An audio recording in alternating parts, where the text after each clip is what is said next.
এই পৃথিবীতে যারা আবু জেহেল মার্কা মানুষ হবে, তারা নবীজিকে থামানোর জন্য আবু জেহেল যেমন কৌশল করেছিল, ষড়যন্ত্র করেছিল, আজও সেই কৌশল ষড়যন্ত্র থাকবে।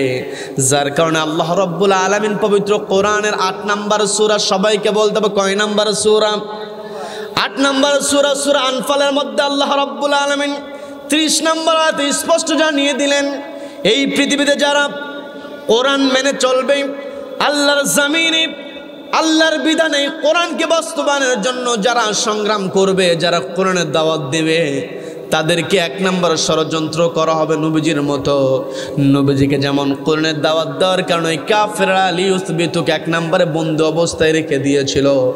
আজও দেখবেন দুনিয়াতে কোরআনের হক কথা বলার কারণে আলেম ওলামাদেরকে বন্দি অবস্থায় রাখা হয়। কথা বলেন ঠিক কিনা?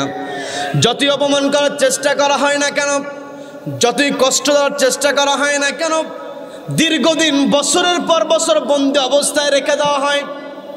জাতির সামনে অপমান করার চেষ্টা করা হয়, কিন্তু জাতির সামনে অপমানিত করতে পারে না।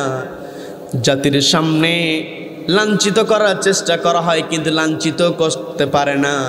কষ্টের মধ্যে রাখতে চাই, কিন্তু কষ্ট দিতে পারে না। এর প্রমাণ আমরা পেয়েছি এই বাংলার জমিনে যিনি তাফসিরুল কোরআন মাহফিল প্রতিষ্ঠা করেছেন, তাকে বছরের পর বছর বন্দি অবস্থায় রেখে দেওয়া হয়েছে। কিন্তু যেই দিন তিনি দুনিয়া থেকে বিদায় হয়েছেন, ওই অ্যাম্বুলেন্স থেকে নেমে তিনি যে হাসিটা দিয়েছেন, এই হাসিটা হলো কিয়ামত পর্যন্ত এই জনপদের মানুষদের জন্য অনুপ্রেরণা। কথা বলেন ঠিক কিনা? সম্মানিত দিনী ভাইরা, যতই চেষ্টা করা হোক না কেন, ওই কাফেররা নবীজিকে যেমন বন্দি অবস্থায় রেখে দিয়ে নবীজিকে থামাতে পারে না, আজও দুনিয়াতে কোরআনওয়ালাদেরকে বন্দি অবস্থায় রেখে দিয়ে কোরআনকে কখনো থামানো যাবে না। কারণ কোরআনটা কার কথা? সবাইকে বলতে হবে কার কথা? বন্ধুগণ, যে কথাই ছিলাম, নবীজি যখন ওই আবু জেহেলকে গিয়ে বলতেছে, চাচা আমি ওই কাফেলাকে অমুক জায়গায় বিশ্রাম করতে দেখে এসেছি, আগামী পরশুদিন সূর্যাস্তের পূর্বে ওই কাফেলা মক্কায় হাজির হয়ে যাবে, আপনি ওই কাফেলার কাছ থেকে শুনে নিতে পারেন আমার তাদের সঙ্গে দেখা হয়েছিল কিনা। তারা যদি অস্বীকার করে, তাদের দেওয়া তথ্য যদি, তাদের ব্যাপারে যা দেওয়া আমার তথ্য যদি ভুল প্রমাণিত হয়। আসসালামু আলাইকুম ওয়া রাহমাতুল্লাহি ওয়া বারাকাতুহু। إن الحمد لله الذي خلق الإنسان وكرم بأشراف المخلوقات، فسبحان الذي علم بالقلم، علم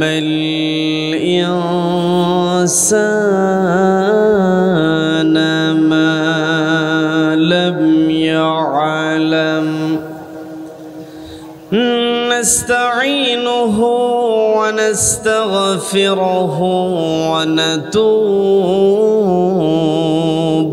إليه، ونعوذ بالله من شرور أنفسنا ومن سيئات أعمالنا. من يهد الله فهو المهتدي، ومن يضلل فأولئك هم الخاسرون.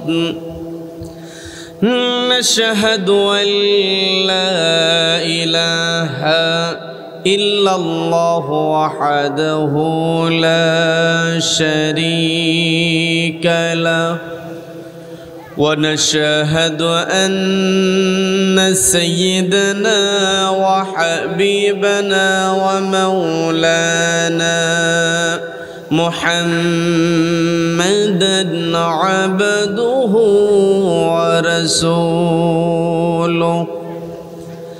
الذي أرسله الله تعالى بالهدى ودين الحق ليظهره على الدين كله وكفى بالله شهيدا وداعيا إلى الله بإذنه وسراجا وقمرا منيرا فقد قال الله تعالى في كلامه المجيد والفرقانه الحميد সবাই পড়ুন আউযু বিল্লাহি মিনাশ শাইতানির রাজীম বিসমিল্লাহির রাহমানির রাহিম لا إله إلا الله لا إله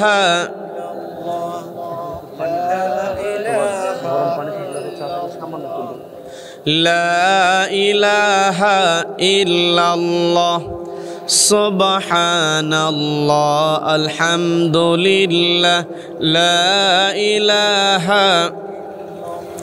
لا إله سبحان الله الحمد لله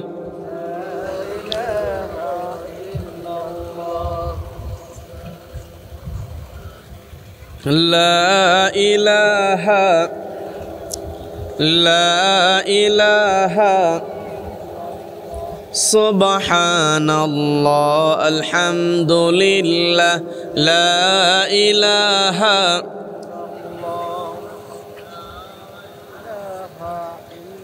لا إله لا إله سبحان الله الحمد لله لا إله لا إله سبحان الله الحمد لله لا إله لا إله لا إله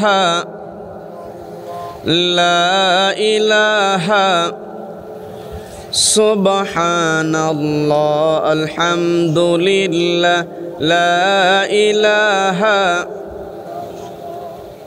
لا إله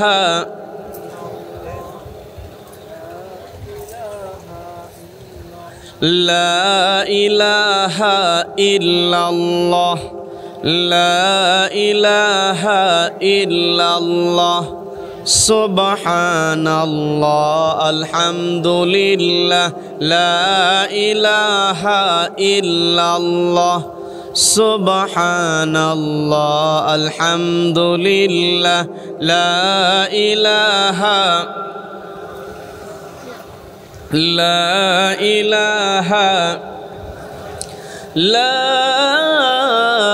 إله إلا الله محمد رسول الله صلى الله عليه وسلم সবাই পড়ুন আউযু বিল্লাহি মিনাশ শাইতানির রাজীম বিসমিল্লাহির রাহমানির রাহিম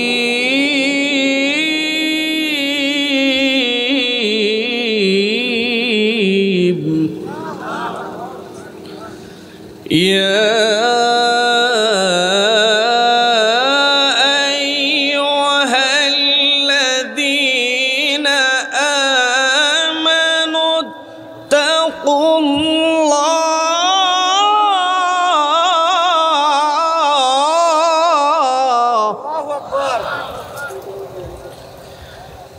اتقوا الله حق تقاته ولا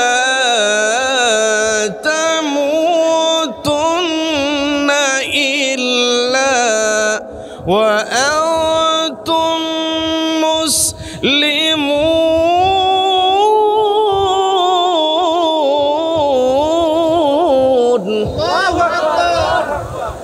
اتقوا الله حق تقاته ولا تموتن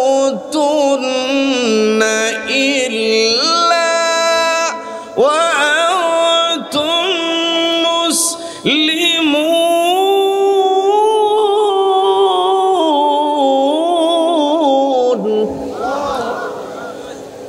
الله أكبر.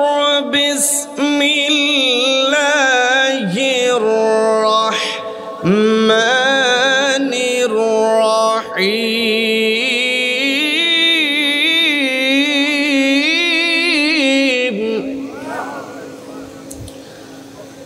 لقد كان لكم في رسول الله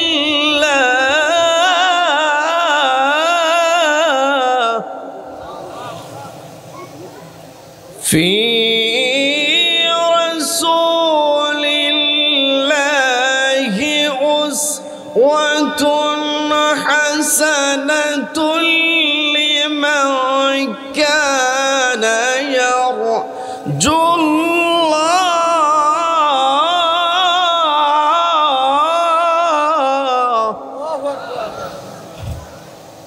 لمن كان يرجو الله واليوم الآخر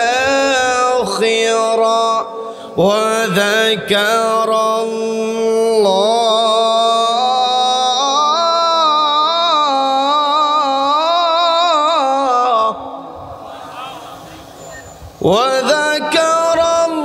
الله كثيرا. بسم الله الرحمن الرحيم.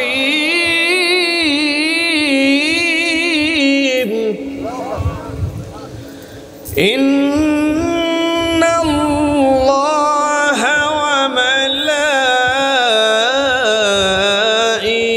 وملائكته يصلون على النبي يا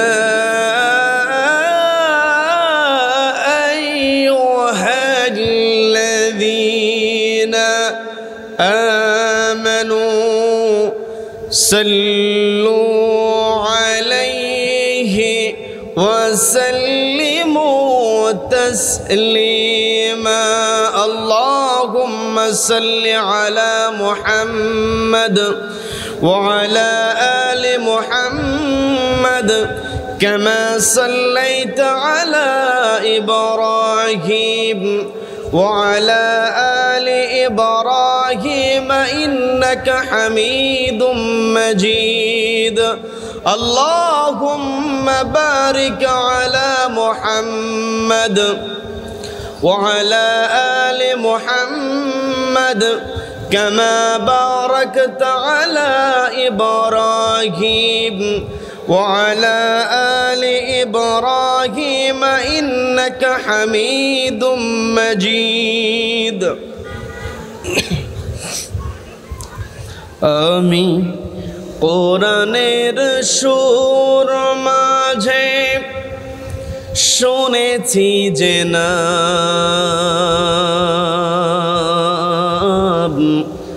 আজানের সুর মাঝেও শুনেছি ও নাম আমি। কোরআনের সুর মাঝে শুনেছি যে নাম, অজনের সুর মাঝেও শুনেছি ও নাম শুনেছি আমি আমার হৃদয়। হে রাসূল নবীজি তোমায়, হে রাসূল ভুলিনি তোমায়। আমরা কি রসুলকে ভুলেছি? রসুলকে ভোলা যাবে? বাংলাদেশের অন্যতম প্রসিদ্ধ জেলা, সীমান্তবর্তী জেলা, ইসলামী জনপদ সাতক্ষীরা জেলার তালা থানার তালা খেজুরবানিয়া JNA আদর্শ যুব সংঘের আয়োজনে ও এলাকাবাসীর উদ্যোগে আয়োজিত 10ম বার্ষিকী ঐতিহাসিক তাফসীরুল কোরআন মাহফিলের আজকের এই রহমতপূর্ণ বরকতপূর্ণ দ্বীনি মজলিসের সম্মানিত সুযোগ্য অনারেবল প্রেসিডেন্ট সভাপতিত্ব করছেন বিশিষ্ট শিক্ষাবিদ, JNA পল্লীমঙ্গল মাধ্যমিক বিদ্যালয়ের প্রাক্তন প্রধান শিক্ষক শ্রদ্ধাভাজন জনাব আলহাজ ইখলাসুর রহমান সাহেব। মাহফিল পরিচালনায় রয়েছেন ক্বারি মুতাসিম বিল্লাল আজাদি সাহেব। আমার পূর্বে কথা বলেছেন বিশিষ্ট আলেমে দ্বীন,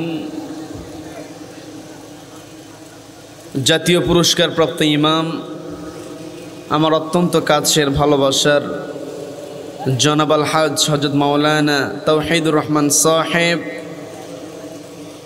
উপস্থিত হয়েছিলেন আজকের মাহফিলের সম্মানিত প্রধান অতিথি 6 নং তালা সদর ইউনিয়ন পরিষদের সম্মানিত চেয়ারম্যান জনাব সরদার জাকির হোসেন সাহেব সহ আমন্ত্রিত মেহমানবৃন্দ, বিশেষ অতিথিবৃন্দ।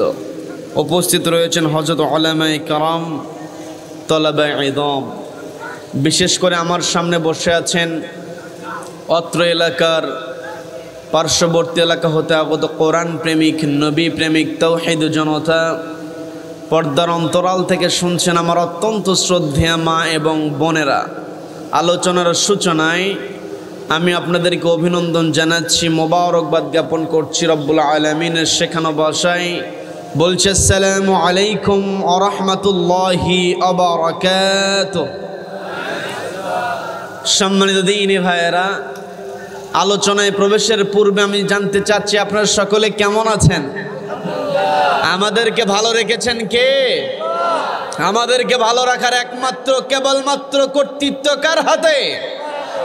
যে রব্বুল আলামিন আমাদেরকে ভালো রেখে সুস্থ রেখে সারাদিনের হাজারো কর্মব্যস্ততার পর ক্লান্ত শরীর নিয়ে যে সময়টাতে ঘরে ফেরার কথা ছিল, ঠিক সেই সময়টাতে ঘরের আকর্ষণকে প্রত্যাখ্যান করে কোরআনের আকর্ষণে যে মহান মুনিব আমাদেরকে কোরআনের ময়দানে আসার বসার এবং কোরআনে কারীম থেকে কিছু কথা বলা এবং শোনার মতো তৌফিক দান করলেন, সেই মহান মুনিবের দরবারে শুকরিয়া আদায় করে আমরা সকলে এক জায়গায় বলে উঠছি আলহামদুলিল্লাহ। আবারও বলছি আলহামদুলিল্লাহ। আল্লাহু আকবার, লা ইলাহা ইল্লাল্লাহু, আল্লাহু আকবার, আল্লাহু আকবার, ওয়ালিল্লাহিল হামদ, ওয়ালিল্লাহিল হামদ। আমরা কৃতজ্ঞতা আদায় করলাম কার?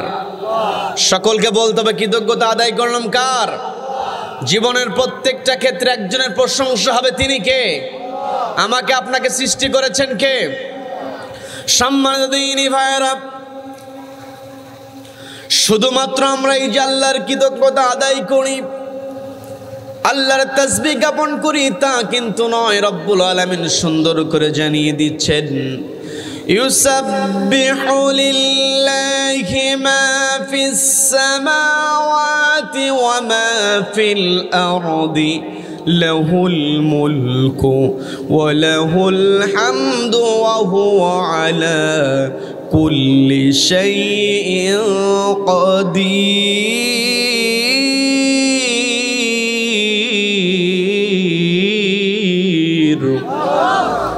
আল্লাহ রাব্বুল আলামিন স্পষ্ট জানিয়ে দিলেন, ইউসাব্বিহু লিল্লাহি মা ফিস সামাওয়াতি ওয়া মা ফিল আরদ,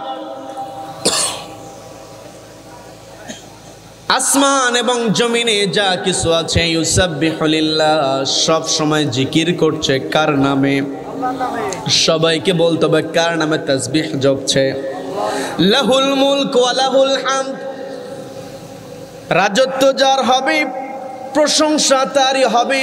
ওয়া হুয়া আলা কুল্লি শাইইন কাদির, এই জায়গা রব্বুল আলামিন নিজের পরিচয় সুন্দর করে জানিয়ে দিলেন। বোঝার চেষ্টা করবেন, এলোমেলো তাকানোর দরকার নাই, সবাই একটু বোঝার চেষ্টা করেন। এই জায়গা আমরা বসেছি কার সন্তুষ্টির জন্য? সবাইকে বলতে হবে কার সন্তুষ্টির জন্য? রব্বুল আলামিন সুন্দর করে জানিয়ে দিলেন, ওয়া হুয়া আলা কুল্লি শাইইন কাদির, যত শক্তি আছে, যত ক্ষমতা আছে, সকল ক্ষমতা এবং শক্তির উৎস, সকল ক্ষমতা এবং শক্তির উপর একজন সমাসীন হয়ে আছেন, তিনি কে? এই পৃথিবীতে যত ক্ষমতাই দেখা যায় না কেন, যত পাওয়ার দেখা যায় না কেন, যত বড় শক্তি আমার আপনাদের সামনে হাজির হোক না কেন, সমস্ত শক্তি এবং সমস্ত ক্ষমতার একজন উৎস তিনি হলেন আমার আল্লাহ। এই পৃথিবীতে আল্লাহ ব্যতীত অন্য কাউকে শক্তির উৎস, ক্ষমতার উৎস বলা যাবে নাকি? আল্লাহ ব্যতীত অন্য কাউকে ক্ষমতার উৎস বলা যাবে না।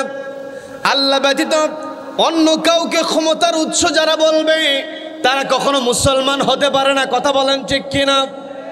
সম্মানদিনী ভাইরা, এত বড় ক্ষমতাধর, এত বড় পাওয়ারফুল, এত বড় বড় কথা বলে, কিন্তু এই যে প্রচণ্ড গরম, প্রচণ্ড তাপদাহ, বিজ্ঞান যতই উন্নত হোক না কেন, বিজ্ঞানের পক্ষে ওই আসমান থেকে রহমতের পানি বর্ষণ করা সম্ভব নয়। কথা বলেন ঠিক কিনা?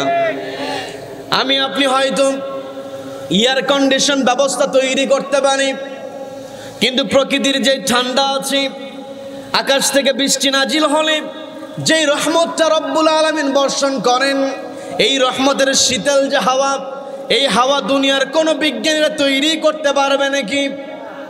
আজকে প্রচণ্ড তাপদাহ, রব্বুল আলামিন আমাদেরকে কি যে বলা যায়, এটা রব্বুল আলামিন আমাদেরকে এক ধরনের আযাবের মধ্যে ফেলে দিয়েছেন। কারণ এই পৃথিবীতে আমরা নাফরমানি করতে করতে আল্লাহকে ভুলে গিয়েছি, আল্লাহর বিরুদ্ধে আমরা দাঁড়িয়েছি। আজকে কষ্ট নিয়ে বলতে হয়, এই যে প্রচণ্ড তীব্র তাপদাহ চলছে, আমার পূর্বে ভাই তাওহীদুর রহমান তিনি আলোচনা করেছেন, মূসা আলাইহিস সালাতু ওয়াস সালাম তার কওমকে নিয়ে ইস্তিসকার নামাজ আদায় করে আল্লাহর দরবারে ফরিয়াদ করেছিলেন। কিন্তু আজকে কষ্ট নিয়ে বলতে হয়, আমার দেশে ইস্তিসকার নামাজের অনুমতিতে শেখানো বাধা দেওয়া শুরু হয়েছে। কথা বলেন ঠিক কিনা? কি কথা বলেন? এই ফ্যানটা ঘুরাই দেন ওদিকে, এখানে মাইকে বাতাস লাগে, ঘুরাই দেন। আজকে কষ্ট নিয়ে বলতে হয়, ঢাকা ইউনিভার্সিটির ছেলে পেলে, আমার কথায় কি বিরক্ত হচ্ছেন? বিরক্ত হচ্ছেন? ঢাকা ইউনিভার্সিটির স্টুডেন্টরা তারা ঢাকা বিশ্ববিদ্যালয় প্রাঙ্গণে আল্লাহর কাছে ফরিয়াদ করবে বৃষ্টির জন্য, এটার অনুমতি চাওয়া হয়েছে, কিন্তু কিছু কুলাঙ্গারের অনুমতি দেয় নাই। কি কথা বলেন? আজকে ঢাকা ইউনিভার্সিটিতে যখন নাচানাচি হয় তখন কোনো অনুমতির প্রয়োজন হয় না। কষ্ট নিয়ে বলতে হয়, 90% মুসলমানের দেশে ইফতার মাহফিলের অনুমতি পাওয়া যায় না, কিন্তু সেখানে নাচানাচির অনুমতি দিয়ে দেয়। আছে না নাই? এগুলো করলে তো আল্লাহর গজব আযাব আসবে। কি কথা বলেন? এগুলো থেকে যদি আমরা পরিত্রাণ পেতে চাই, আমরা যদি আল্লাহর রহমত পেতে চাই আমাদেরকে একটি কিতাবের সঙ্গে সম্পর্ক করতে হবে। সেই কিতাবের নাম কি? সবাইকে বলতে হবে সেই কিতাবের নাম কি? সম্মানিত ভাইরা, শুধুমাত্র নামের সামনে মুহাম্মদ লাগালেই চলবে না। আজকে যারা কোরআনকে সহ্য করতে পারে না, যারা দাড়ি টুপি জুব্বা, যারা ইসলামী শাসনকে সহ্য করতে পারে না, দেখবেন অনেকের নামের সামনে কিন্তু মুহাম্মদ আছে, আছে না নেই? আজকে মুসলমানের ক্ষতি সবচাইতে বেশি করেছে মুসলিম নামদারি মুনাফিকেরা। কাফেররা যত বড় ষড়যন্ত্র করুক, তারা কখনো সফল হতে পারবে না যতক্ষণ না পর্যন্ত মুসলিম নামধারী মুনাফিকেরা সহযোগিতা না করবে। কথা বলেন। আজকে আমাকে আপনাকে কোরআনের সঙ্গে সম্পর্ক স্থাপন করতে হবে। সম্মানিত দিনী ভাইরা, সময় খুবই বেশি নেব না, একটু বোঝার চেষ্টা করবেন। সেটা হলো, এই জায়গায় আমরা বসেছি কোরআন থেকে কিছু কথা শোনার জন্য। কোরআন থেকে আলোচনা শুনলে উপকার আছে না নাই? রব্বুল আলামিন সুন্দর করে জানিয়ে দিচ্ছেন, وَإِذَا تُلِيَتْ عَلَيْهِمْ آيَاتُهُ زَادَتْهُمْ إِيمَانًا وَعَلَى رَبِّهِمْ يَتَوَكَّلُونَ।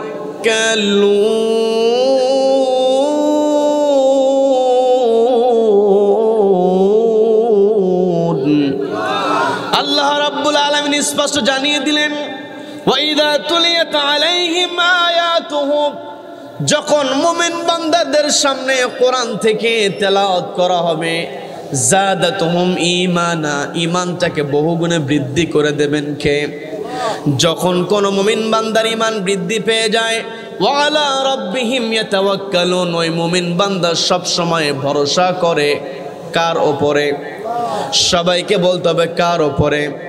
সম্মানিত দিনী ভাইরা, আমি আমার আলোচনার সূচনায় পবিত্র কোরআনের 3 নম্বর সূরা আলে ইমরানের 102 নম্বর আয়াতে কারিমা তেলাওয়াত করেছি। যে আয়াতের মধ্যে রব্বুল আলামিন সুন্দর করে ডাক দিয়ে বলছেন, ইয়া আইয়ুহাল্লাযীনা আমানুত্তাকুল্লাহা হাক্কা তুকাতিহি ওয়া লা তামুতুন্না ইল্লা ওয়া আনতুম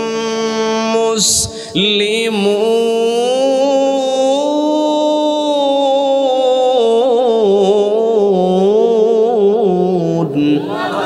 আল্লাহ রাব্বুল আলামিন এই জায়গায় সবাইকে ডাক দেন নাই। আল্লাহ বললেন, ইয়া আইয়ুহাল্লাযীনা আমানু, ওহে যারা ঈমান আনয়ন করেছো, ইত্তাকুল্লাহ, আল্লাহকে ভয় করো। তার মানে যারা ঈমানদার হবে তারা একমাত্র ভয় পাবে আল্লাহকে। আল্লাহ ব্যতীত অন্য কাউকে ঈমানদাররা কখনো ভয় পায় না। কথা বলেন ঠিক কিনা? এই যে ফিলিস্তিনের দিকে তাকান, কত কষ্ট দেওয়া হয়, নির্যাতন করা হয়। ওই ফিলিস্তিনের মুসলমানের আল্লাহ ব্যতীত অন্য কাউকে ভয় পায় না। যার কারণে আমরা দেখেছি কিছু কিছু হৃদয় বিদারক দৃশ্য আমাদের চোখের সামনে পড়ে যায়। অনলাইনের কল্যাণে বাবার কোলে সন্তানের মৃতদেহ, তবু বাবার মুখের মধ্যে হাসির ঝিলিক। বলেন না আল্লাহু আকবার। দুনিয়াতে যারা আল্লাহকে ভয় করবে, আল্লাহকে যারা ভয় করবে, দুনিয়ার কষ্ট তাদেরকে কখনো থামাতে পারবে না। এই পৃথিবীতে নবীজি যখন আগমন করেছিলেন, গোটা দুনিয়ার ছিল অন্ধকারাচ্ছন্ন। জাহেলিয়াতের যুগে নবীজি পৃথিবীতে আগমন করেছিলেন। ওই জাহেলিয়াতের যুগে রব্বুল আলামিন এমন একটি কিতাব দিলেন, ওই অন্ধকারের যুগটা আলোর যুগে পরিণত হয়েছে। বলেন না সুবহানাল্লাহ। আমি আপনি যদি কোরআনকে মানতে চাই, কোরআন আমাকে আপনাকে অর্ডার দিয়েছে, ইত্তাকুল্লাহ, আল্লাহকে ভয় করো, হাক্কা তুকাতিহি, ভয় করার মতো ভয় করতে হবে। আল্লাহকে ভয় করতে হবে, আল্লাহ ছাড়া অন্য কাউকে ভয় করা যাবে না। আবার আল্লাহ স্পষ্ট জানিয়ে দিলেন, ওয়ালা তামুতুন্না ইল্লা ওয়া আনতুম মুসলিমুন। ও আমার বান্দারা, তোমরা যারা আমার প্রতি বিশ্বাস স্থাপন করেছো, তোমরা মুসলমান না হওয়া পর্যন্ত মৃত্যুবরণ করো না। এখানে আমার আপনার বোঝার বিষয় আছে, একটু বোঝার চেষ্টা করবেন। আল্লাহ বললেন ইয়া আইয়ুহাল্লাযীনা আমানু, ওহে যারা ঈমান আনয়ন করেছো। তার মানে শুধুমাত্র ঈমান আনলেই হবে না। আল্লাহ বলে দিলেন তোমরা তো ঈমান এনেছো, আমি তোমাদেরকে স্পষ্ট জানিয়ে দেই ওয়ালা তামুতুন্না, তোমরা মৃত্যুবরণ করো না ইল্লা ওয়া আনতুম মুসলিমুন, যতক্ষণ না পর্যন্ত তোমরা প্রকৃত মুসলমান না হও। তার মানে ঈমান এনেছি বললেই হবে না, আমাকে আপনাকে আত্মসমর্পণ করতে হবে। কার সামনে? আল্লাহর সামনে আত্মসমর্পণ করতে হবে। আমি আপনি যখন আল্লাহর সামনে নিজেকে সঁপে দিতে পারবো, এই পৃথিবীতে যারা আল্লাহর জন্য নিবেদিত হবে, আল্লাহর জমিনে একমাত্র আল্লাহকে ভয় করে আল্লাহর জমিনে আল্লাহর বিধান কায়েমের জন্য চেষ্টা যারা করবে, আল্লাহর জমিনে আল্লাহর বিধান কায়েম করতে গেলে আমার আপনার সামনে 3 ধরনের বিপদ আসতে পারে। সবাইকে বলতে হবে কয় ধরনের? সবাইকে বলতে হবে কয় ধরনের? আল্লাহ রাব্বুল আলামিন স্পষ্ট জানিয়ে দিলেন وَإِذْ يَمْكُرُ بِكَ الَّذِينَ كَفَرُوا لِيُثْبِتُوكَ أَوْ يَقْتُلُوكَ أَوْ يُخْرِجُوكَ وَيَمْكُرُونَ وَيَمْكُرُ اللَّهُ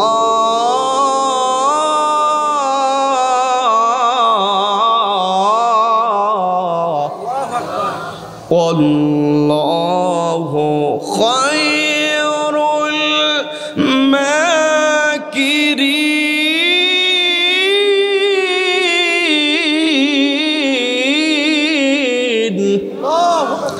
আল্লাহ রাব্বুল আলামিন বলে দিলেন, নবীজিকে ডাক দিয়েছেন, এই জায়গায় ইঙ্গিত করেছেন, ওগো নবী স্মরণ করুন সেই সময়ের কথা। وَإِذْ يَمْكُرُ بِكَ الَّذِينَ كَفَرُوا, যখন কাফেররা আপনার বিরুদ্ধে ষড়যন্ত্র করেছিল। তার মানে নবীজি যখন আল্লাহকে ভয় করে আল্লাহর জমিনে আল্লাহর বিধান কায়েমের জন্য যখন তিনি দাওয়াতি কার্যক্রম শুরু করলেন, নবীজির বিরুদ্ধে ষড়যন্ত্র করেছিল। 1 নম্বর ষড়যন্ত্র ছিল ইউসবিতুক, নবীকে বন্দী অবস্থায় রেখে দিয়েছিল। কথা বলেন ঠিক কিনা? আজকে আমি আপনি পৃথিবীতে নবীজির আদর্শ ভুলে গিয়েছি, অথচ আল্লাহ রাব্বুল আলামিন স্পষ্ট জানিয়ে দিলেন। আমি আমার আলোচনার সূচনায় তেলাওয়াত করেছি পবিত্র কোরআনের 33 নম্বর সূরা, সূরাতুল আহজাবের 21 নম্বর আয়াতে আল্লাহ রাব্বুল আলামিন স্পষ্ট জানিয়ে দিলেন, লাকাদ কানা লাকুম ফি রাসূলিল্লাহি উসওয়াতুন হাসানাতুন লিমান কানা ইয়ারজুল্লাহা ওয়াল ইয়াওমাল আখির ওয়া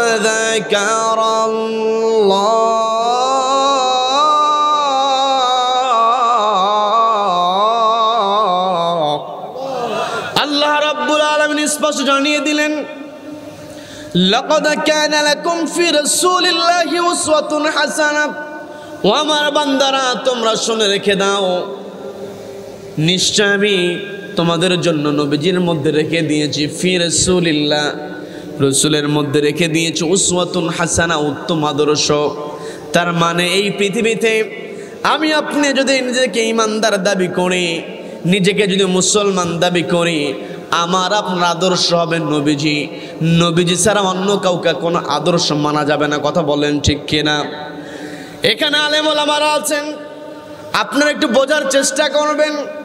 আল্লাহ বলে দিলেন ফি রাসূলিল্লাহি উসওয়াতুন হাসানাহ, অর্থাৎ আমি রাসূলের মধ্যে রেখে দিয়েছি উত্তম আদর্শ।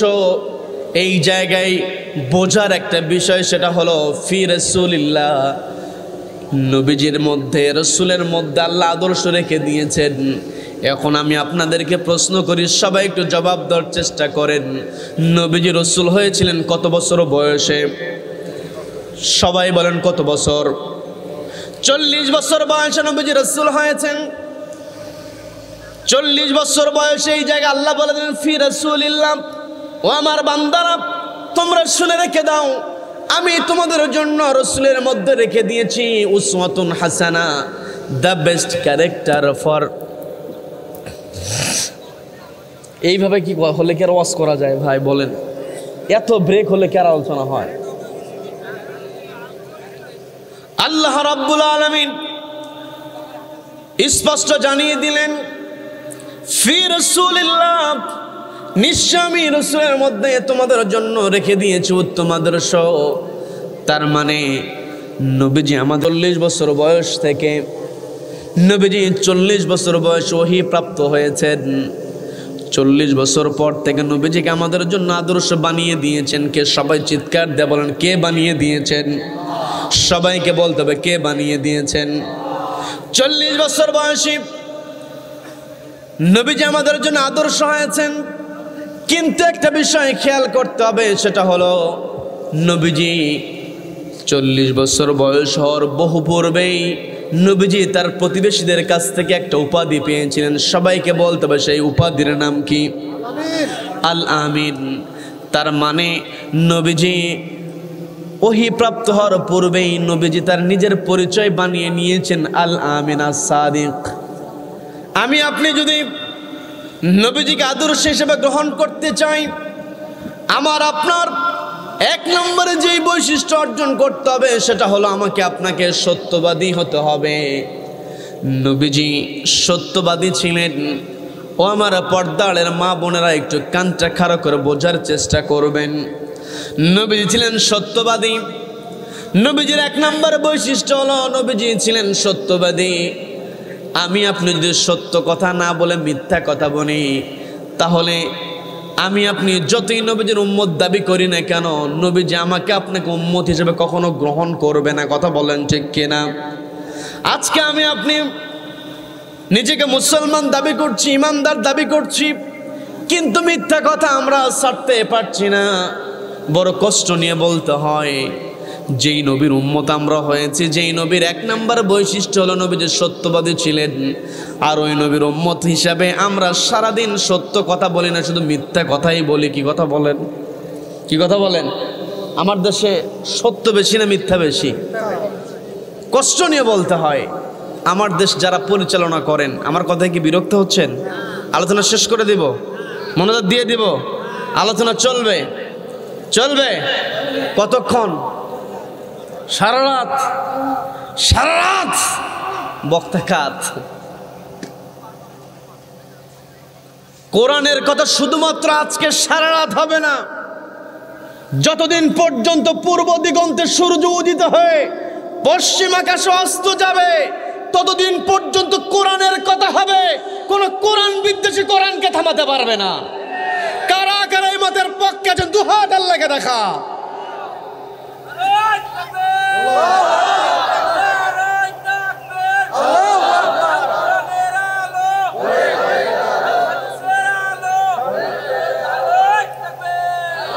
আল্লাহ আমাদের সকলকে কবুল করেন। বলে না আমিন, বলে না আমিন। কষ্ট নিয়ে বলতে হয়, আমার দেশ যারা পরিচালনা করেন, সংসদ ভবনে যারা প্রবেশের যোগ্যতা অর্জন করেন, তাদেরকে আমরা পার্লামেন্ট মেম্বার বলি। এই পার্লামেন্ট মেম্বার হতে হলে নির্বাচনের প্রক্রিয়ার মধ্য দিয়েই যেতে হয়। কি কথা বলেন? নির্বাচনের প্রক্রিয়ার মধ্য দিয়ে যেতে হয়। আর যারা সংসদ সদস্য প্রার্থী হয়ে থাকেন, নির্বাচন কমিশনে তাদের একটা হলফনামা জমা দিতে হয়। ওই হলফনামার মধ্যে তার সম্পূর্ণ বিবরণী থাকে। কিন্তু কষ্ট নিয়ে বলতে হয়, আমার মনে হয় বাংলাদেশের সবচাইতে বেশি মিথ্যা কথা ওই হলফনামার মধ্যে আছে। এখন যেই পার্লামেন্ট মেম্বার তার হলফনামার মধ্যে দিয়ে মিথ্যা তথ্য দিয়ে সংসদে প্রবেশ করবে, ওই পার্লামেন্ট মেম্বার শপথের সময় যতই বলুক না কেন দেশের সেবা করব, ওই পার্লামেন্ট মেম্বার মিথ্যাবাদী হলে কখনো জনগণের সেবা করবে না, বরং জনগণকে শোষণ করবে। কথা বলেন ঠিক কিনা? সম্মানিত দ্বীনি ভাইরা,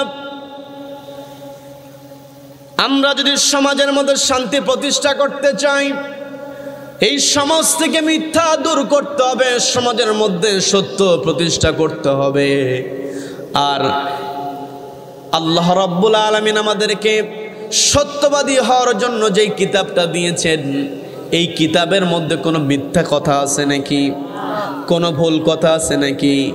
কোনো ভুল তো দূরের কথা, দেয়ার ইজ নো ডাউট, কোনো সন্দেহ নাই। বলেন আল্লাহু আকবার। আজকে আমাদের সবচাইতে বড় দুর্বলতা হলো, আমাদের সবচাইতে ঘাটতি হলো, আজকে আমরা সত্য কথা বলি না, মিথ্যা কথা বলি, যার কারণে দেশের প্রত্যেকটা ক্ষেত্রে দুর্নীতি আছে না নেই? আজকে কষ্ট নিয়ে বলতে হয়, যেখানেই যাবেন, বাংলাদেশের যে অফিসে যাবেন, ওই অফিসে আপনার একটা ফাইল পাস করাতে হলে প্রত্যেকটা টেবিলে টেবিলে ঘুষ দিতে হয়। কি কথা বলেন? আজকে কয়েকদিন হলো বাংলাদেশের হট একটা টপিক হয়ে আছে, সেটা হলো পুলিশের যিনি আইজিপি ছিলেন, মহাপরিচালক ছিলেন বেনজির আহমেদ। আপনারা নাম শুনেছেন? এই বেনজির আহমেদ পুলিশের সর্বোচ্চ কর্মকর্তা ছিলেন, তার বিরুদ্ধে সবচাইতে বড় ডাকাতির অভিযোগ। কথা বলেন, কি কথা বলেন? সাইদুল হক সুমনের নামও আপনারা শুনুন। বিরক্ত হচ্ছেন আমার কথায়?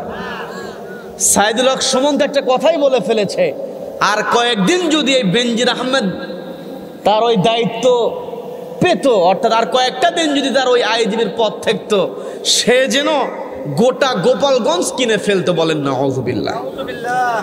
এই যে সম্পদের পাহাড়, আজকে যদি কোরআনের বিধান থাকতো, যেই ব্যক্তি দুর্নীতি করবে, কোরআনকে প্রশ্ন করলে কোরআন ওই দুর্নীতিবাজদের বিচারের তথ্য দিতে পারে কি পারে না? সম্মানিত দিনী ভাইরা, আল্লাহ রাব্বুল আলামিন স্পষ্ট জানিয়ে দিলেন, السارق والسارقة فاقطعوا أيديهما جزاء بما كسبا نكالا من الله والله عزيز حكيم।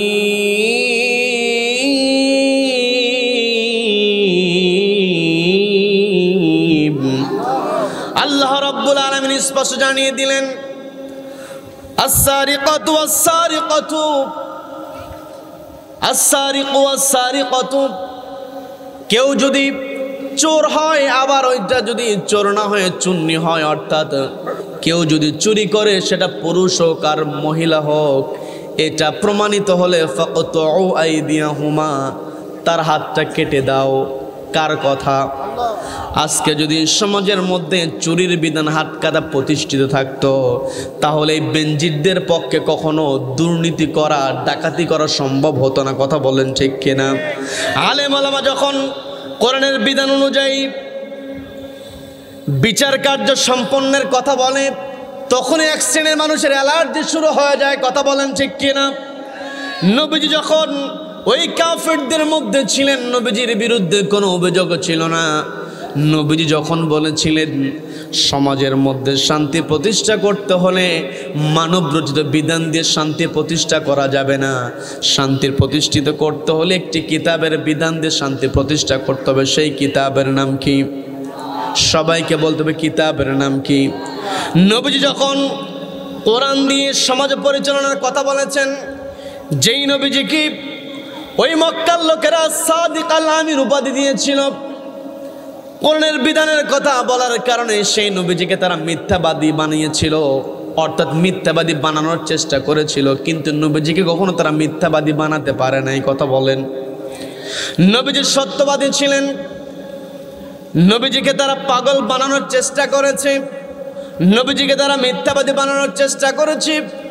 নবীজির সবচাইতে বেশি শত্রুতা যিনি করেছিল, যেই ব্যক্তিটা করেছিল, নবীজির নিজের মানুষ ছিল, কাছের মানুষ ছিল, নাম হচ্ছে আবু জেহেল। আপনারা কম বেশি সকলে আবু জেহেলের নামটা শুনেছেন। এই আবু জেহেল কিন্তু মূর্খ মানুষ ছিল না, সে ছিল আবুল হাকাম, কিন্তু কোরআনের বিরোধিতা করার কারণে সে হয়েছে মূর্খের পিতা। আজ পৃথিবীতে যারা সার্টিফিকেট অর্জন করবে, যারা বড় বড় ডিগ্রি অর্জন করবে, কিন্তু কোরআনকে মানবে না, ওদের সার্টিফিকেট থাকতে পারে, কিন্তু ওরাই হচ্ছে সবচাইতে বড় মূর্খ। কি কথা বলেন? আজকে সমাজের মধ্যে কোরআন যদি প্রতিষ্ঠিত হয়ে যায়, তাহলে সাধারণ মানুষের জীবনযাপনটা সহজ হয়ে যাবে। নবীজির সাহাবীরা, আমরা যদি আবু বকর রাদিয়াল্লাহু তাআলার জীবনের দিকে তাকাই, আমরা যদি হযরত ওমর রাদিয়াল্লাহু তাআলার জীবনের দিকে তাকাই, তাদের ইতিহাস যখন আলোচনা করা হয় তখন আমাদের সোনালী যুগের কথা মনে হয়, আমাদের দিলটা ভরে যায়। কি কথা বলেন? আজকে সমাজের মধ্যে সত্য নাই, নামের পূর্বে মুহাম্মদ লাগানো আছে, কিন্তু মুহাম্মদের বৈশিষ্ট্য আমাদের মধ্যে নাই। আজকে আমি আপনি নিজেকে মুসলমান দাবি করি, কিন্তু মিথ্যা কথা ছাড়তে পারি না। নবীজিকে ওই কাফেররা, বিশেষ করে আবু জেহেল, সবসময় নবীজিকে অপমান করার চেষ্টা করেছে। নবীজিকে তারা মিথ্যাবাদী বানানোর চেষ্টা করেছে। নবীজিকে তারা মিথ্যাবাদী বানানোর চেষ্টা করেছে। মিথ্যাবাদী তারা বানাতে পারে নাই, কারণ নবীজিকে আল্লাহ রাব্বুল আলামিন কেমনভাবে সন্তুষ্ট করেছিলেন।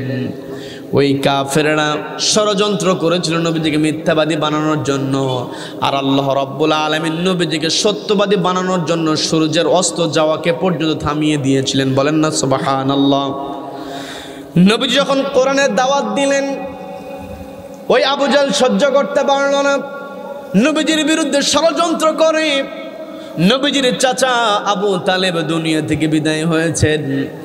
নবীজির সবচাইতে কাছের সঙ্গী, নবীজিকে সবচাইতে বেশি যিনি সহযোগিতা করেছেন, নবীজির সহধর্মিনী পর্দা আড়ের মা বোনেরা শুনছেন, কানটা একটু খাড়া করে শুনবেন। খাদিজাতুল কুবরা রাদিয়াল্লাহু তাআলা আনহা নবীজিকে সবচাইতে বেশি সহযোগিতা করেছেন।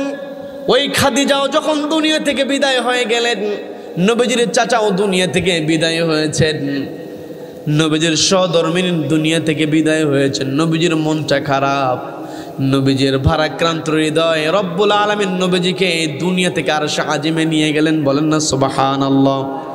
অনেক লম্বা ঘটনা, আমি আপনাদেরকে একটু বোঝানোর চেষ্টা করি। সেটা হলো, নবীজি যখন মেরাজে গমন করলেন, অর্থাৎ মক্কা থেকে বাইতুল আকসায় গেলেন, সেখানে নামাজ আদায় করে সিদরাতুল মুনতাহা পাড়ি দিয়ে আরশে আজিমে গিয়ে আল্লাহর সঙ্গে সাক্ষাৎ করে যখন দুনিয়াতে আসলেন, আসার পরে যখন নবীজি তার মেরাজ গমনের কথা, ইসরার কথা যখন প্রকাশ করলেন, মক্কার লোকদের সামনে বলার সঙ্গে সঙ্গে ওই যে আবু জাহেল নবীজিকে মিথ্যাবাদী বানানোর জন্য চেষ্টা করে, নবীজিকে পাগল বানানোর চেষ্টা করে, কিন্তু সুযোগ পায় না।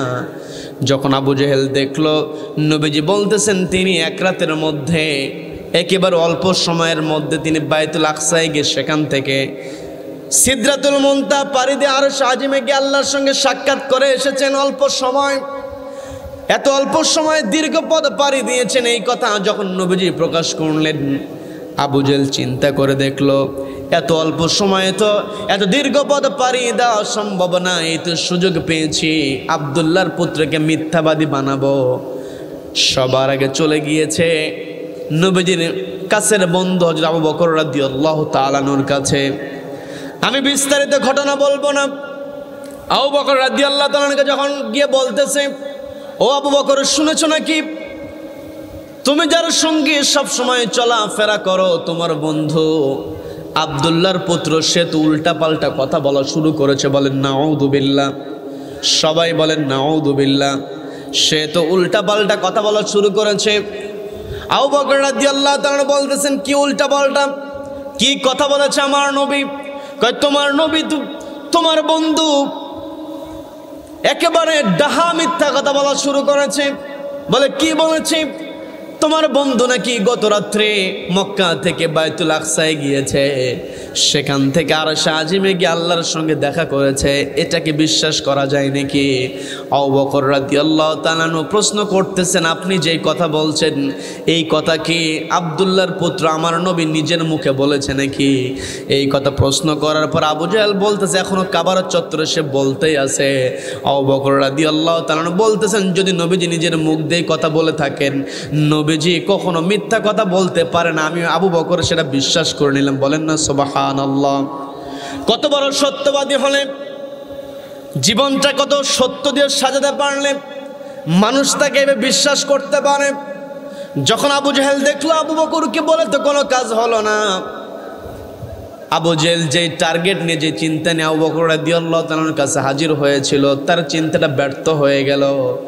এসে নবীজিকে বলতেছে, তুমি যদি সত্যি বাইতুল আকসায় গিয়ে থাকো তাহলে বাইতুল আকসার দরজা কয়টা, জানালা কয়টা বলো।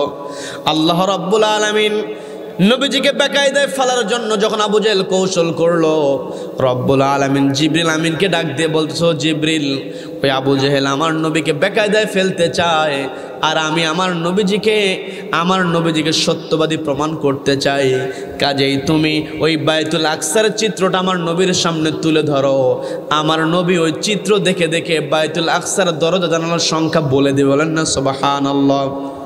যখন আবু জেহেল সেখানেও নবীজিকে পরাস্ত করতে পারে নাই, আবু জেহেল সেখান থেকে চলে গিয়েছে, কিন্তু নবীজির একটাই টার্গেট হলো, নবীজি চিন্তা করতেছেন আমার চাচা নেতা মানুষ, সমাজের নেতা যদি ভালো হয়ে যায় সমাজের সাধারণ মানুষেরাও অটোমেটিক ভালো হয়ে যায়, আর সমাজের নেতা যদি খারাপ হয় ওই সমাজের লোকেরাও পর্যন্ত খারাপিতে লিপ্ত হয়। কথা বলেন। নবীজি মনটা খারাপ হয়ে গেল, নবীজি চলে গেছেন আবু জেহেলের বাড়িতে। নবীজির গোটা জীবনী পর্যালোচনা করলে দেখা যায় নবীজি পথে ঘাটে আবু জেহেলকে দাওয়াত দিয়েছেন অসংখ্যবার, আর সশরীরে নবীজি তার চাচাকে আবু জেহেলকে দাওয়াত দেওয়ার জন্য 27 বার তার বাড়িতে গিয়েছেন। মেরাজের ঘটনা যখন আবু জেহেল প্রত্যাখ্যান করলো, নবীজি আবার গিয়েছেন আবু জেহেলের কাছে গিয়ে বলতেছেন, চাচা আপনি তো বিশ্বাস করছেন না, আমি বাইতুল আকসায় গিয়েছিলাম, সেখান থেকে আরশ আজিমে গিয়ে আল্লাহর সঙ্গে আমি কথা বলে এসেছি, সাক্ষাৎ করে এসেছি। আমি আপনাকে একটা ক্লু দিতে পারি, একটা সূত্র দিতে পারি বিশ্বাস করার জন্য। সেটা হলো, আমি যখন মক্কা থেকে সিরিয়া পাড়ি দিয়ে যখন যাচ্ছিলাম বাইতুল আকসার দিকে, পথের মধ্যে সিরিয়ার একটি কাফেলার সঙ্গে আমার দেখা হয়েছিল। আমি যেই জায়গাটাতে ওই সিরিয়ার কাফেলাকে দেখেছিলাম, ওই কাফেলা আগামী পরশুদিন সূর্যাস্তের পূর্বে এই কাবার প্রান্তরে হাজির হয়ে যাবে। আমি যদি ওই বাইতুল আকসার দিকে নাই যেতাম তাহলে তো সিরিয়ার কাফেলার সঙ্গে আমার দেখা হতো না। আমি যেই জায়গায় দেখে এসেছি এই জায়গা সম্পর্কে আপনি জিজ্ঞাসা করবেন, ওই জায়গাটাতে ওই কাফেলা বিশ্রাম নিয়েছিল, তাদের যাত্রা বিরতি দিয়েছিল। আমি যদি আপনাকে ভুল তথ্য দিয়ে থাকি তাহলে আপনি আমাকে মিথ্যাবাদী বলিয়েন, আমার কোনো আপত্তি থাকবে না। নবীজির চিন্তা হলো সঠিক পথের দিকে তার চাচাকে এগিয়ে নেওয়া, কিন্তু আবু জেহেলের চিন্তা হলো নবীজিকে মিথ্যাবাদী বানানো, নবীজিকে অপমান করা। আজও দুনিয়াতে খেয়াল করে দেখবেন আলেম ওলামা কাউকে টার্গেট করে কোনো কথা বলে না। আলেম ওলামা সকল মানুষ কোরআনের ছায়াতলে আসুক এটাই চায়, কিন্তু কিছু মানুষ আছে আবু জেহেলের মতো আলেম ওলামাকে অপমান করার চেষ্টা করে। কথা বলেন ঠিক কিনা? আলেম ওলামাকে কষ্ট দেওয়া হবে, কোরআনওয়ালাদেরকে কষ্ট দেওয়া হবে 3টা উপায়। সবাইকে বলতে হবে কয়টা উপায়? আমি আমার ব্যক্তিগত কথা বলছি না, ঘটনার দিকে যাব। তার পূর্বে যেটা বলতে চাই সেটা হলো, এই পৃথিবীতে যারা আবু জেহেল মার্কা মানুষ হবে তারা নবীজিকে থামানোর জন্য আবু জেহেল যেমন কৌশল করেছিল, ষড়যন্ত্র করেছিল, আজও সেই কৌশল ষড়যন্ত্র থাকবে। যার কারণে আল্লাহ রাব্বুল আলামিন পবিত্র কোরআনের 8 নম্বর সূরা, সবাইকে বলতে হবে কয় নম্বর সূরা?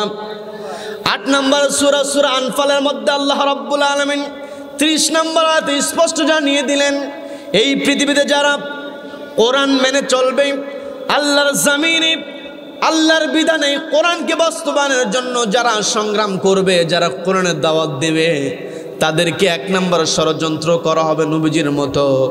নবীজিকে যেমন কোরআনের দাওয়াত দেওয়ার কারণে কাফেররা লিউসবিতুকে 1 নম্বরে বন্দি অবস্থায় রেখে দিয়েছিল, আজও দেখবেন দুনিয়াতে কোরআনের হক কথা বলার কারণে আলেম ওলামাদেরকে বন্দি অবস্থায় রাখা হয়। কথা বলেন ঠিক কিনা?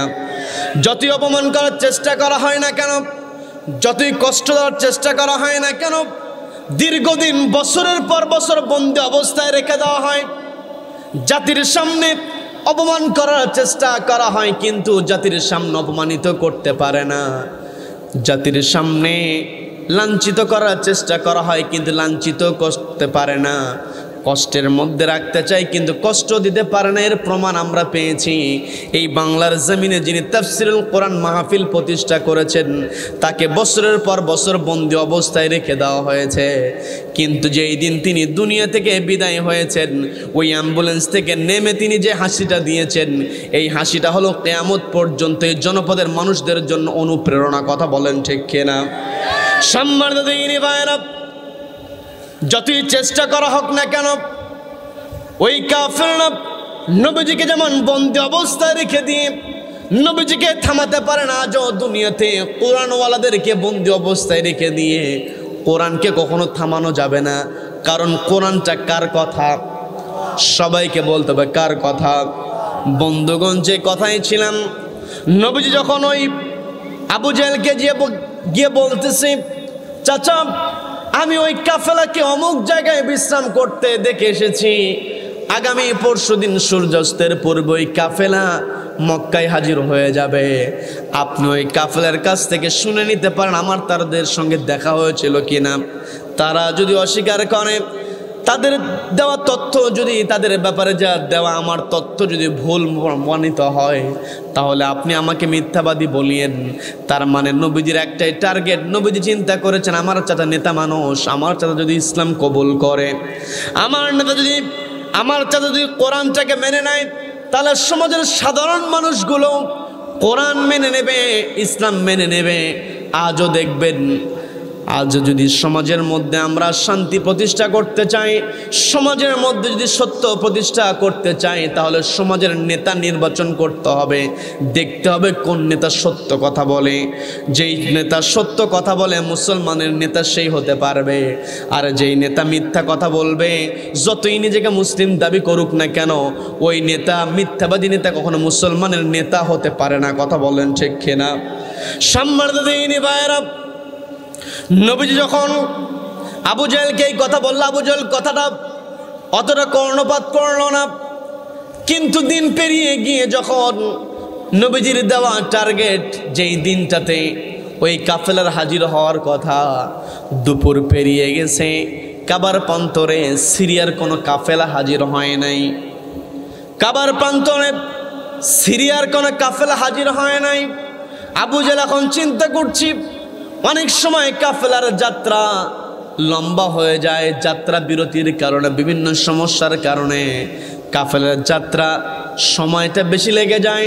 আমার ভাতিজা তো বলেছে সূর্যাস্তের পূর্বে ওই কাফেলা কাবার প্রান্তরে হাজির হবে। যদি কাবার প্রান্তরে হাজির হতে না পারে, তাহলে এটাই তো সুযোগ আব্দুল্লাহর পুত্রকে মিথ্যাবাদী বানানো। বলেন নাউযুবিল্লাহ। নবীজিকে মিথ্যাবাদী বানানোর চিন্তা করে আবু জেহেল চিন্তা করলো, দুপুর পেরিয়ে গিয়েছে, ওই কাফেলা তো এখন হাজির হয় নাই। দুপুর পেরিয়ে বিকেল গড়িয়ে যখন সূর্য অস্ত যাবে, সূর্য অস্ত যাওয়ার পূর্বে সূর্যের রংটা কিন্তু রক্তিম বর্ণ ধারণ করে, লাল কালার ধারণ করে। ওই লাল কালার ধারণ করার পরও কাফেলা কাবার প্রান্তরে এখন হাজির হয় নাই। আবু জেহেল সুযোগটাকে কাজে লাগিয়ে নিল।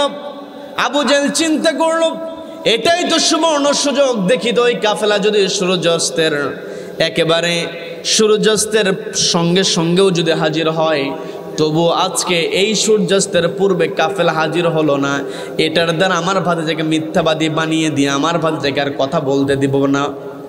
আবু জেহেল টার্গেট নিয়েছে, তার একজন লোককে নিয়োগ দিয়ে দিল। খোঁজ নেওয়ার চেষ্টা করছে কাফেলা কত দূর আছে।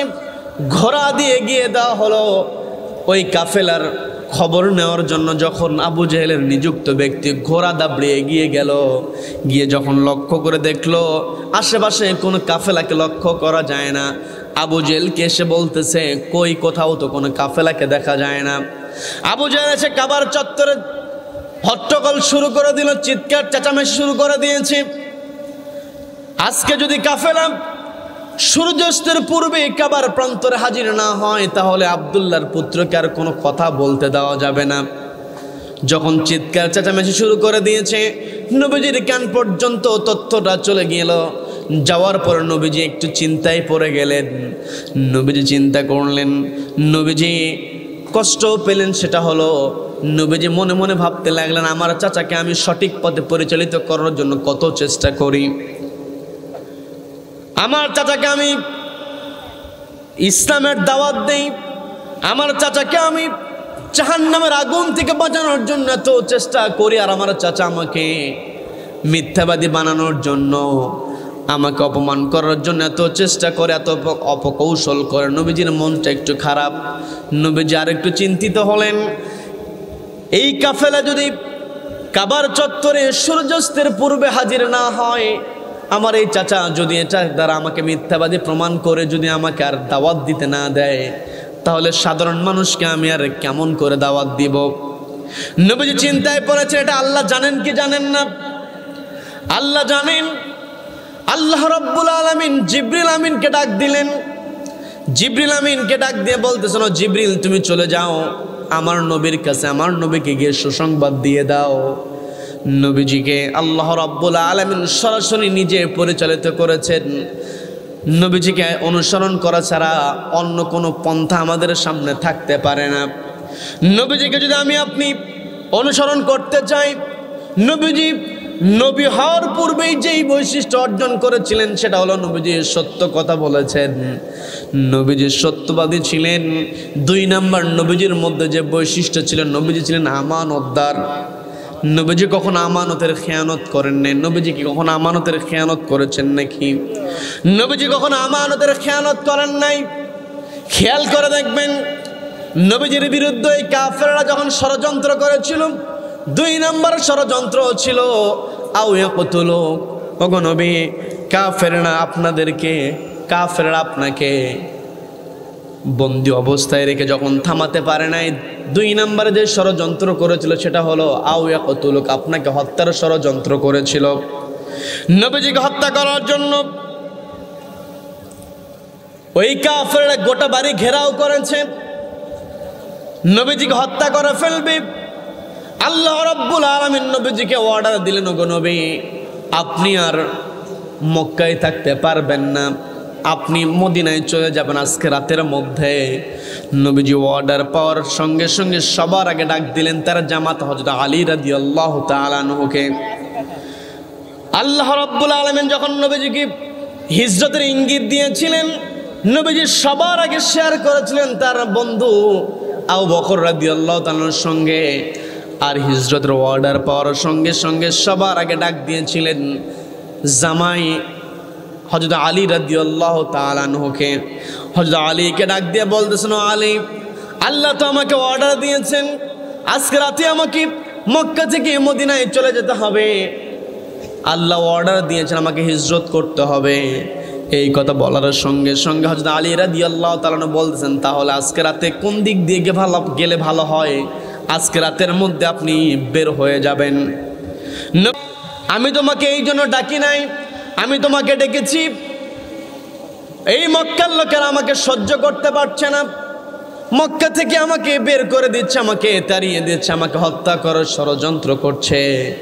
এই মক্কার লোকেরা আমাকে মক্কায় থাকতে দেন, এটা সত্য, কিন্তু এই মক্কার লোকেরা আমার চাইতে অন্য কাউকে বেশি বিশ্বাস করতে পারে নাই। নিজের দলের লোকজন, নিজের গোত্রের লোকজনকে বিশ্বাস করতে পারে নাই। তাদের দামি মূল্যবান সম্পদগুলো, বস্তুগুলো আমার কাছে আমানত রেখেছে। আর আজকে রাত্রে যদি আমি আমানতগুলো বুঝিয়ে না দিয়ে মক্কা থেকে মদিনায় চলে যাই, তাহলে তো আমি তো আমানতের খেয়ানতকারী হয়ে যাব। আল্লাহু আকবার। চিন্তা করে দেখেন, যেই মক্কার লোকেরা নবীজিকে মক্কায় থাকতে দিল না, নবীজি তাদের আমানতের ব্যাপারে, তাদের সম্পদের ব্যাপারে কেমন সচেতন ছিলেন। আমি আপনি যদি হতাম, আমার আপনার গ্রামের লোকজন যদি আমাকে আপনাকে তাড়িয়ে দেয়, আর গ্রামের লোকজনের যদি মূল্যবান সম্পদ আমার আপনার কাছে গচ্ছিত থাকে, আমি আপনি চিন্তা করব যে এলাকার মানুষ থাকতে দেয় না, ওই এলাকার মানুষকে কি আর সম্পদ বুঝিয়ে দিব? ওগুলো নিয়ে আমরা ভেগে যেতাম। কথা বলেন ঠিক কিনা? কিন্তু নবীজি কেমন আদর্শ ছিলেন, আদর্শ নবীজির চরিত্র কেমন ছিল? মক্কার লোকেরা নবীজিকে মক্কায় থাকতে দিচ্ছে না, তবুও নবীজি ওই মক্কার লোকদের আমানতগুলো বুঝিয়ে দেওয়ার জন্য হযরত আলীকে বলতেছেন, ও আলী, এই আমানতগুলো আমি তোমার কাছে রেখে গেলাম, রাতের অন্ধকার আমি তো মদিনার উদ্দেশ্যে রওনা হয়ে যাব। আগামীকালকে সূর্যোদয়ের পরে দিন প্রকাশিত হওয়ার সঙ্গে সঙ্গে তোমার দায়িত্ব হলো এই মক্কার লোকদেরকে তাদের জিনিসপত্রগুলো বুঝিয়ে দেওয়া। বলেন না সুবহানাল্লাহ। তার মানে নবীজির জীবনী আমরা বহু আলোচনা শুনেছি। নবীজির জীবনী নিয়ে যদি আমি আপনি আলোচনা শুরু করে দেই, আলোচনা কখনো শেষ হবে না, কারণ নবীজির জীবনীতে যা আছে কোরআনের মধ্যে তা আছে। বলেন না সুবহানাল্লাহ। নবীজির জীবনী নিয়ে যদি আলোচনা শুরু করি আমরা আলোচনা শেষ করতে পারবো না। আল্লাহ রাব্বুল আলামিন আমাদেরকে অর্ডার দিয়েছেন, মুসলমান না হয় মৃত্যুবরণ করা যাবে না।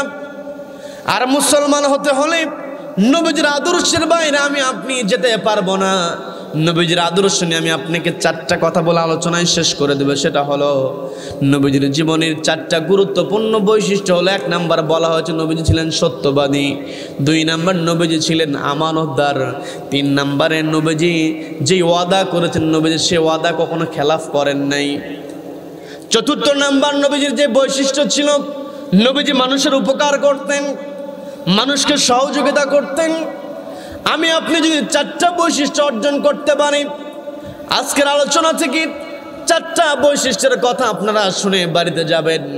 অনেক রাত হয়েছে, আপনাদের অনেকেই ক্লান্ত শরীর নিয়ে বসে আছেন কোরআনের মহাব্বতে, আবার আগামীকালকে কাজে বেরিয়ে যেতে হবে। আমি আপনাদেরকে 4টা মেসেজ দিয়ে যাই। সেটা হলো, আমার মুসলমান ভাইয়েরা, পর্দালের মা বোনের একটু বোঝার চেষ্টা করবেন। নবীজি যখন হেরা গুহার যখন ধ্যানে মগ্ন ছিলেন, জিবরিল আমিন যখন প্রথম ওহী নিয়ে এসেছিলেন, নবীজি ভয় পেয়েছিলেন, ঘাবড়ে গিয়েছিলেন। নবীজি এসে বলতেছেন, ও খাদিজা, আমাকে চাদর দ্বারা আবৃত করো, কে যেন আমাকে হত্যা করার জন্য এগিয়ে এসেছে। খাদিজাতুল কুবরা বলে দিলেন, ওগো স্বামী, আপনি ভয় পাবেন না, কারণ আপনি মানুষের উপকার করেন, আপনি এতিমদেরকে সহযোগিতা করেন, আত্মীয়তার হক আদায় করেন, আপনি মানুষকে সহযোগিতা করেন। আর যেই মানুষ মানুষকে সহযোগিতা করে সেই মানুষের ক্ষতি কেউ করতে পারে না। তার মানে এই পৃথিবীতে নবীজির আদর্শ আমি আপনি যদি অর্জন করতে চাই, আমাকে আপনাকে সহযোগী হতে হবে, একে অপরের জন্য এগিয়ে আসতে হবে। 4টা বৈশিষ্ট্য, 1 নাম্বার আমাকে আপনাকে সত্যবাদী হতে হবে, 2 নাম্বার আমাকে আপনাকে আমানতের ব্যাপারে সচেতন হতে হবে, 3 নাম্বার আমাকে আপনাকে ওয়াদা পালনকারী হতে হবে, 4 নাম্বার আমাকে আপনাকে মানুষের জন্য পরোপকারী হতে হবে। নবীজির ভিতরে 4টা বৈশিষ্ট্য ছিল। এই 4টা বৈশিষ্ট্য যদি আমি আপনি আনতে পারি, তবে আমার আপনার পক্ষে প্রকৃত মুসলমান হওয়া সম্ভব। বন্ধুগণ, বোঝার চেষ্টা করবেন, নবীজি সত্যবাদী ছিলেন। যারা সত্যবাদী হয় তাদেরকে কেউ কখনো অপমান করতে পারে না। যতই কৌশল করুক না কেন, যতই পায় তারা করুক না কেন, কখনো তাদেরকে অপমান করতে পারে না। যেমন আবু জেহেল চেষ্টা করেছিল নবীজিকে লাঞ্ছিত করার জন্য, নবীজিকে অপমানিত করার জন্য। ওই সিরিয়ার কাফেলা যখন কাবার পত্তর এখন হাজির হয় নাই, সূর্য রক্তিম বর্ণ ধারণ করেছে। নবীজি চিন্তা করতেছেন, এমত অবস্থায় যদি সূর্য অস্ত হয়ে যায়, তাহলে আমার চাচা তো আমাকে আর দাওয়াত দিতে দেবে না, আমাকে থামিয়ে দিবে। আল্লাহ রাব্বুল আলামিন জিবরিল আমিনকে বলতেছে, ও জিবরিল, আমার নবী চিন্তিত অবস্থায় আছে, তুমি আমার নবীজিকে বলে দাও আমি সূর্যকে অর্ডার দিয়েছি, সূর্য যতই রক্তিম বর্ণ আকার ধারণ করুক না কেন, যতক্ষণ না পর্যন্ত ওই সিরিয়ার কাফেলা কাবার চত্বর হাজির না হবে, ওই সূর্যের ক্ষমতা নাই ততক্ষণ তারা পূর্বেই অস্ত যেতে পারে। সুবহানাল্লাহ। তার মানে নবীজিকে মিথ্যাবাদী বানানোর জন্য চেষ্টা কাফেররা করেছে, কিন্তু তারা নবীজিকে মিথ্যাবাদী বানাতে পারে নাই। আজও আমি আপনি যদি সত্যবদে থাকি, আমার আপনার বিরুদ্ধে যত ষড়যন্ত্রই করা হোক না কেন, আমাকে আপনাকে কেউ থামাতে পারবে না। কি কথা বলেন? থামাতে পারবে? আমাকে আপনাকে সত্যবাদী হতে হবে। সত্য কথা বললে নবীজির উপরে যেমন 1 নাম্বার নবীজিকে বন্দী অবস্থায় রাখা হয়েছে, 2 নাম্বার নবীজিকে থামিয়ে দেওয়ার জন্য নবীজিকে হত্যার ষড়যন্ত্র করা হয়েছিল, 3 নম্বর আও ইখরিজুক, ওগো নবী এই মক্কার লোকেরা হক কথা বলার কারণে আপনাকে মক্কা থেকে মদিনায় যেতে বাধ্য করেছে, কিন্তু যতই তারা বাধ্য করুক না কেন তারা মনে করেছিল নবীজিকে যদি ঘর বাড়ি ছাড়া করা হয় নবীজি আর ইসলামের দাওয়াত দিতে পারবে না। ওয়াম করুন, তারা ষড়যন্ত্র করেছিল। ওয়াম কুরুল্লাহ, আমি রব্বুল আলামিন কৌশল করেছি। আল্লাহু খায়রুল মাকিরিন, আমি আল্লাহ হলাম সর্বোত্তম পরিকল্পনাকারী। নবীজিকে মক্কা থেকে যখন তাড়িয়ে দেওয়া হয়েছে, নবীজি মক্কা থেকে মদিনায় গিয়ে সেখানে মদিনায় ইসলামী রাষ্ট্র কায়েম করে গোটা দুনিয়াতে নবীজি ইসলাম কায়েম করেছিলেন। কথা বলেন ঠিক কিনা? আজও আমাকে আপনাকে নবীজির আদর্শ গ্রহণ করতে হবে, নবীজিকে মেনে চলতে হবে। এই পৃথিবীতে আমি আপনি যত বড়ই ধনাঢ্য ব্যক্তি হই না কেন, যত বড়ই চেয়ারের অধিকারী আমি আপনি হই না কেন, ব্যাংক ব্যালেন্স আমার যতই থাকুক না কেন, এই দুনিয়ার টাকা পয়সা, দুনিয়ার ধন সম্পত্তি আমাকে কখনো সফল বানাতে পারবে? সফল যদি আমি আপনি হতে চাই, সফলতার পরিচয় দিয়ে আমি আলোচনা শেষ করছি। রব্বুল আলামিন সুন্দর করে বলছেন, ফামান যুহজিহা আনিন নারি ওয়া উদখিলাল জান্নাতা ফাকাদ ফাজ।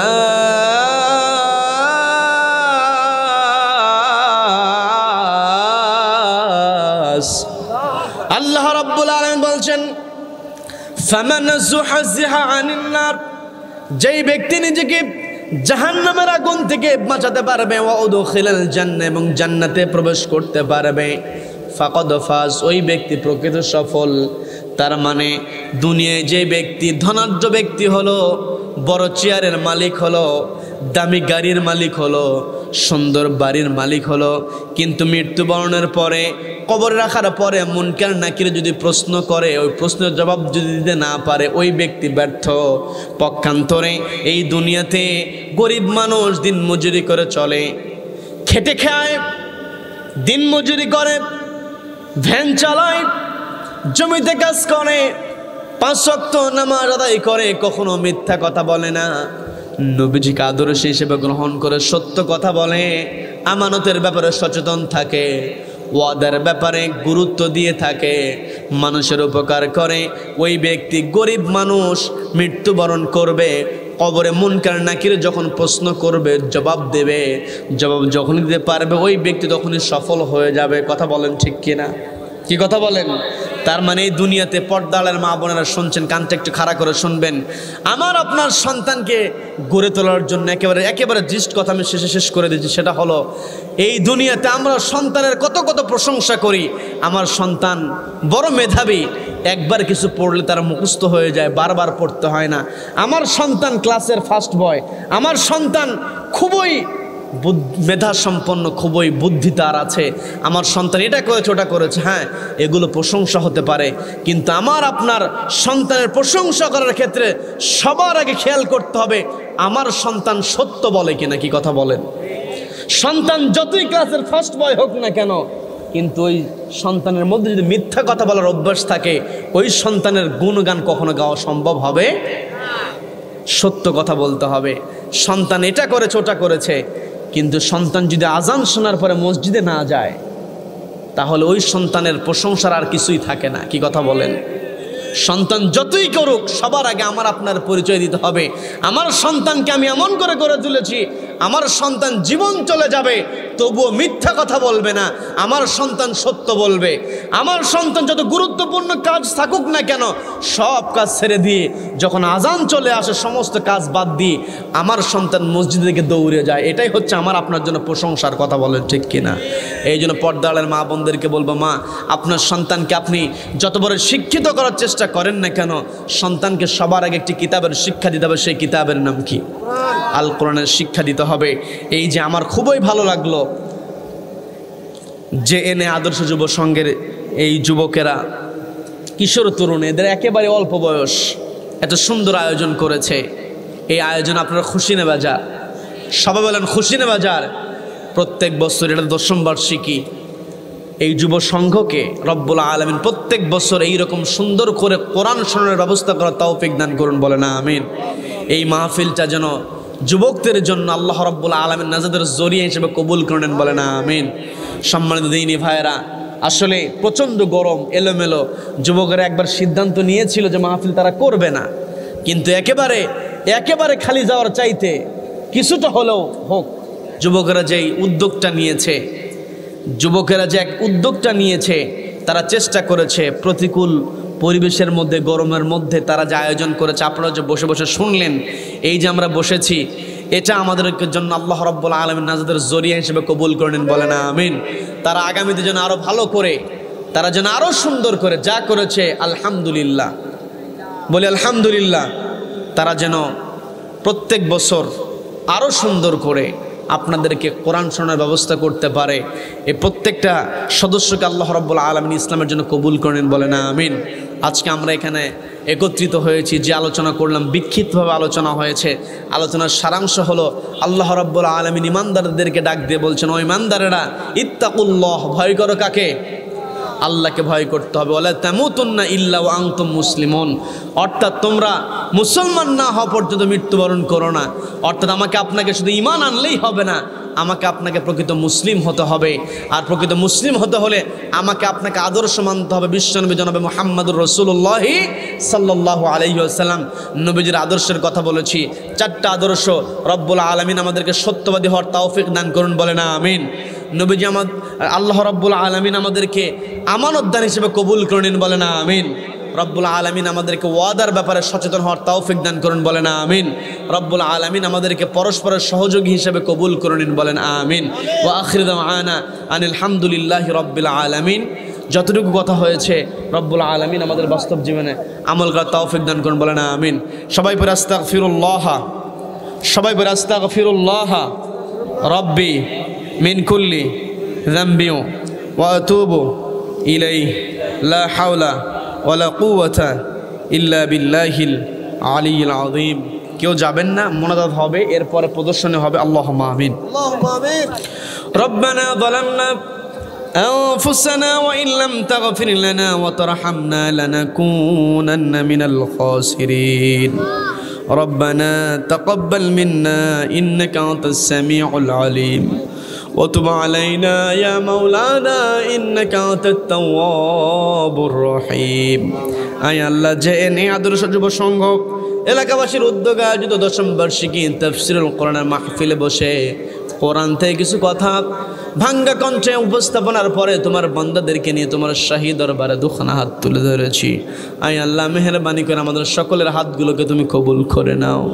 আয় আল্লাহ, প্রচণ্ড গরম, তোমার সন্তুষ্টির জন্য, তোমার থেকে কোরআন থেকে আলোচনা শোনার জন্য তোমার বান্দারা গভীর রাত পর্যন্ত বসে আছে। আল্লাহ, মেহেরবানি করে সকলের হাতগুলো কবুল করে নাও, সকলের জিন্দেগির গুনাহগুলো তুমি মাফ করে দাও। আল্লাহ, আয় আল্লাহ, তুমি যদি মাফ না করো কার কাছে যাব? মেহেরবানি করে আমাদের সকলের জিন্দেগির গুনাহগুলো মাফ করে দাও। আমাদের সকলের পিতা মাতাকে তুমি ক্ষমা করে দাও। আয় আল্লাহ, মেহেরবানি করে আমাদের সকলের পিতা মাতাকে তুমি ক্ষমা করে দাও। যারা কবরবাসী হয়েছেন আল্লাহ, ওই কবরবাসী পিতা মাতার জিন্দেগির গুনাহগুলো মাফ করে দাও, কবরগুলোকে জান্নাতের সঙ্গে সংযুক্ত করে দাও। আল্লাহ, আয় আল্লাহ, মেহেরাব ভাই তার পিতার জন্য দোয়া চেয়েছে, আল্লাহ তার পিতার কবরটাকে তুমি জান্নাতের সঙ্গে সংযুক্ত করে দাও। আয় আল্লাহ, ফারুক ভাই দোয়া চেয়েছে, ফারুক ভাইকে তুমি কবুল করো, পিতামাতাকে তুমি মাফ করে দাও। ফারুক ভাই তার পিতামাতার জন্য দোয়া চেয়েছে, আয় আল্লাহ তার পিতামাতাকে তুমি ক্ষমা করে দাও। আয় আল্লাহ, দুটি হাত তুলে ধরেছি, মাইকের আওয়াজ যত দূর পর্যন্ত যায়, যত কবরবাসী আছে আল্লাহ সকলকে তুমি ক্ষমা করে দাও, কবরগুলোকে তুমি জান্নাতের সঙ্গে সংযুক্ত করে দাও। আয় আল্লাহ, আমাদের মধ্যে অনেকের অসুস্থ পিতামাতা আছে, আল্লাহ মেহেরবানি করে অসুস্থ পিতামাতাকে তুমি সুস্থতা দান করে দাও। আয় আল্লাহ, আমার স্নেহের আলামিন তার মায়ের জন্য দোয়া চেয়েছে, আল্লাহ মেহেরবানি করে তার মাকে তুমি সুস্থতা দান করে দাও। আয় আল্লাহ, আরেকজন ভাই তার মেয়ের জন্য দোয়া চেয়েছে, আল্লাহ মেহেরবানি করে তার মেয়েকে তুমি সুস্থতা দান করে দাও। আয় আল্লাহ, আমাদের ফারুক ভাই অসুস্থ, মেহেরবানি করে সুস্থতা তুমি দান করে দাও। আয় আল্লাহ, শাহরিয়ার ভাই গত বছর আমার সঙ্গে দেখা করেছিল, আয় আল্লাহ কুয়েত প্রবাসী শাহরিয়ার ভাইকে তুমি কবুল করো। আয় আল্লাহ, তার প্রবাসী জীবনটাকে তুমি সহজ করে দাও। মুন্না ভাই মালয়েশিয়া প্রবাসী, আল্লাহ মুন্না ভাইকে তুমি কবুল করো, তার প্রবাস জীবনটাকে তুমি সহজ করে দাও। আয় আল্লাহ, মালয়েশিয়া প্রবাসী রায়হান ভাইকে তুমি কবুল করো। আয় আল্লাহ, আমাদের ফয়সাল ভাইকে তুমি কবুল করে নাও। আয় আল্লাহ, আমাদের জিহাদ আয় আল্লাহ প্রবাস যাওয়ার জন্য চেষ্টা করছে আল্লাহ, তার এই প্রবাস জীবনে যাওয়ার পথটাকে তুমি সহজ করে দাও। আয় আল্লাহ তার উত্তম রিজিকের ব্যবস্থা তুমি দান করে দাও। শাওন ভাইকে তুমি কবুল করো। আয় আল্লাহ আমার মামুন ভাইকে তুমি কবুল করে নাও। আয় আল্লাহ দুটি হাত তুলে ধরেছি, সকলের নাম তো আমার জানা নাই, তোমার তালিকায় তো সকলের নাম আছে আল্লাহ, মেহেরবানি করে সকলকে তুমি কবুল করো। আজকের মাহফিল পরিচালনায় আছেন আল্লাহ কারি মোতাসিম বেল্লা ভাইকে তুমি কবুল করো। আজকের মাহফিলের সভাপতি সাহেবকে তুমি কবুল করো। আয় আল্লাহ আমার পূর্বে কথা বলেছেন তাওহীদুর রহমান ভাইকে তুমি কবুল করো। আয় আল্লাহ চেয়ারম্যান সাহেব সহ যারা অতিথি ছিলেন আল্লাহ সকলকে তুমি কবুল করে নাও। আব্দুর রাজ্জাক ভাই, আয় আল্লাহ আব্দুল জব্বার ভাই দোয়া চেয়েছেন আল্লাহ আব্দুল জব্বার ভাইয়ের মনের নেক মাকসুদকে তুমি পূর্ণ করে দাও। আয় আল্লাহ দুটি হাত তুলে ধরেছি তোমার কাছে গভীর রজনীতে JNA আদর্শ যুব সংঘের সদস্যদের জন্য দোয়া চাই আল্লাহ, মেহেরবানি করে সকল সদস্যদেরকে তুমি কবুল করে নাও। আয় আল্লাহ দুটি হাত তুলে ধরেছে আমাদের মধ্যে যারা অসুস্থ আছে সুস্থ দান করে দাও। আয় আল্লাহ ঋণগ্রস্তদেরকে ঋণ পরিশোধের ব্যবস্থা করে দাও। আয় আল্লাহ বেকারদেরকে রাজ্জাক নামের ওসিলায় রিজিকের ফায়সালা দান করো। তাকাব্বাল মিন্না ইন্নাকা আনতাস সামিউল আলিম وتب علينا يا مولانا إنك أنت التواب الرحيم। আয় আল্লাহ দুটি হাত তুলে ধরেছি, আমাদের হাতগুলোকে তুমি ফিরাইয়া দিও না, এই মাহফিলকে নাজাতের ওসিলা বানায় দাও। এই মাহফিলে যারা সহযোগিতা করেছিলেন সহযোগিতাকে নাজাতের ওসিলা বানায় দাও। আয় আল্লাহ তোমার শাহী দরবারে হাত তুলেছি, এই মাহফিলটাকে আমাদের নাজাতের জরিয়া বানায় দাও। আয় আল্লাহ আমার স্নেহের জুবাইরকে তুমি কবুল করো। আয় আল্লাহ রাশেদকে তুমি কবুল করে নাও। আয় আল্লাহ ভাইস চেয়ারম্যান পদবর্তী লিয়াকত ভাই দোয়া চেয়েছে, লিয়াকত ভাইয়ের মনের আশাকে তুমি পূর্ণ করে দাও। আব্দুল জব্বার ভাইয়ের মনের আশাকে তুমি পূর্ণ করে দাও। আয় আল্লাহ প্রবাসক মশিয়ার ভাইয়ের মনের নেক্সট মাকসুদকে তুমি পূর্ণ করে দাও। আয় আল্লাহ দুটি হাত তুলে ধরেছি, আয় আল্লাহ আমরা তোমার কাছে কিছুই চাই না, শুধু তোমার সন্তুষ্টি অর্জন চাই আল্লাহ। আমাদের সকলকে সত্যবাদী বানায় দাও, আমাদের সকলকে আমানতদারিতা ব্যাপারে সচেতন হওয়ার তৌফিক তুমি দান করো, ওয়াদার ব্যাপারে সচেতন হওয়ার তৌফিক দান করো। আমাদের মনের মধ্যে থেকে হিংসা বিদ্বেষ তুমি দূর করে দাও। আয় আল্লাহ কোরআনের সঙ্গে আমাদের সম্পর্ক স্থাপন করার তৌফিক তুমি দান করো। আয় আল্লাহ দুটি হাত তুলে ধরেছি, ওই ফিলিস্তিনি মুসলমানদের প্রতি খাস রহমত নাজিল করো। আয় আল্লাহ ওই ফিলিস্তিনিদেরকে তুমি পূর্ণ স্বাধীনতা অর্জন করার তৌফিক তুমি দান করো। আয় আল্লাহ ওই ইসরায়েলের বর্বরতা থেকে তুমি আমার ফিলিস্তিনের ভাইদেরকে হেফাজত করো আল্লাহ। আয় আল্লাহ তামাম বিশ্বে কোরআনের কথা বলতে গিয়ে যারা নির্যাতনের সম্মুখীন আল্লাহ মেহেরবানি করে মাজলুমদেরকে তুমি তোমার রহমতের চাদরে ঢেকে রাখো। কোরআনওয়ালাদেরকে বিজয় তুমি দান করে দাও। এই তাফসির মাহফিলকে প্রত্যেক বছর সফলতার সাথে বাস্তবায়িত করার তৌফিক তুমি দান করো। আমি আল্লাহ দুটি হাত তুলে ধরেছি, একদিন তো অন্ধকার কবরে চলে যাব, ওই অন্ধকার কবরে যাওয়ার পূর্বে তোমার নেককার বান্দাদের তালিকাভুক্ত তৌফিক তুমি দান করো। আমি আল্লাহ মৃত্যুর সময় যখন চলে আসবে, মালাকুল মউত যখন হাজির হয়ে যাবে, যেই সময়টাতে মালাকুল মউত বিশাল আকৃতি নিয়ে হাজির হবে, তোমাকে যেন স্মরণ করতে পারি। আমি আল্লাহ ওই মালাকুল মউতকে দেখে যেন ঘাবড়ে না যাই, তোমাকে স্মরণ করতে করতে তোমার কালাম থেকে তেলাওয়াত করতে করতে আমরা সকলেই যেন শেষ বাক্য উচ্চারণ করতে পারি, লা ইলাহা ইল্লাল্লাহু মুহাম্মাদুর রাসূলুল্লাহ।